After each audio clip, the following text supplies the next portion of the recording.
ত্রয়োদশ জাতীয় সংসদ নির্বাচনকে কেন্দ্র করে প্রবাসের মধ্যে ইতোমধ্যে যে আলোচনা শোরগোল হয়েছে সেটি হচ্ছে এবারের জাতীয় নির্বাচন অবাধ এবং নিরপেক্ষ এবং সুষ্ঠু দেখার প্রত্যাশা তাদের মধ্যে। এবারের ফিনল্যান্ড থেকে 2350 জন মানুষ পোস্টাল ব্যালটের মাধ্যমে ভোট দিয়েছেন এবং একই সাথে তারা গণভোটে অংশ নিয়েছেন। গত 17 বছর ভোট না দিতে পারা যে আক্ষেপ সেটি গুছিয়েছে। একই সাথে যারা ইতিহাসে প্রথমবার অর্থাৎ তরুণ ভোটার যারা শিক্ষার্থী হিসেবে প্রবাসে অবস্থান করছেন তারা ভোট দিতে পেরেছেন। এ কারণে অন্তর্বর্তী সরকারের প্রতি তাদের কৃতজ্ঞতা রয়েছে। পোস্টাল ব্যালটের মাধ্যমে যে ভোট দিতে পেরেছি এর জন্য আমরা খুবই আনন্দিত, কারণ বিদেশে থেকেও যে বাংলাদেশের ইলেকশনে আমরা অংশগ্রহণ করতে পারবো এটা কখনো আমরা ভাবতে পারিনি।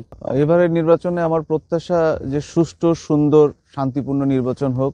কারণ বিগত কাপল অফ বছর আসলে যে নির্বাচনগুলো হয়েছে আমরা আসলে স্বতঃস্ফূর্তভাবে অংশগ্রহণ করতে পারি নাই। ফিনল্যান্ডে কোনো ধরনের প্রচার প্রচারণা, ক্যাম্পেইন, সভা, সেমিনার কোনো কিছু এখন পর্যন্ত আমরা লক্ষ্য করিনি, যার ফলে একটা বড় অংশ ফিনল্যান্ডে বলা হয় এখানে 20 থেকে 25 হাজার প্রবাসী বাংলাদেশি থাকেন, তারা কিন্তু রেজিস্ট্রেশনের বাইরে থেকে গেছে। এর বাইরে আমি যে অন্যান্য সিটিগুলো রয়েছে যেমন ওউলো, রোভানিয়েমি, ইউভেস্কালা, তাম্পেরে, তুর্কু, কেরাভা, এসপো, হেলসিঙ্কি, এই যে অঞ্চলগুলো রয়েছে সেই সমস্ত সিটি এবং অঞ্চলে প্রবাসী বাংলাদেশের বসবাস রয়েছে। প্রত্যেকটা জায়গায় যারা বাংলাদেশি কমিউনিটি একসাথে হচ্ছেন তারা একসাথে হলে কিন্তু এখন নির্বাচন নিয়ে আলোচনা হচ্ছেন। তবে এই আলোচনার সবচেয়ে গুরুত্বপূর্ণ জায়গা হচ্ছে তারা একটি অবাধ, নিরপেক্ষ এবং সুষ্ঠু নির্বাচন তারা দেখতে চান। ভোট নাগরিকের গণতান্ত্রিক অধিকার, বিদেশ থেকে ভোটাধিকার প্রয়োগ করতে পেরে খুবই ভালো লাগছে এবং আমি চাই দেশে একটি সুষ্ঠু ও সুশৃঙ্খল নির্বাচন হোক। এইবার নির্বাচনের সবচেয়ে বড় ফ্যাক্টর যারা তরুণ ভোটার, দুইটি জোটের মধ্যে কোন জোট এগিয়ে থাকবে এই আলোচনাই কিন্তু তাদের মধ্যে রয়েছে। তবে দিন শেষে তাদের সবচেয়ে বড় চাওয়া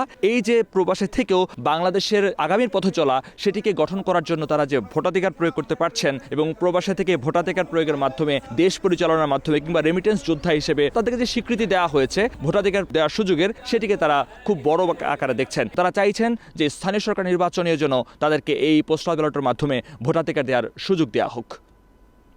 মহিউদ্দিন মধু, সময় সংবাদ, ফিনল্যান্ড।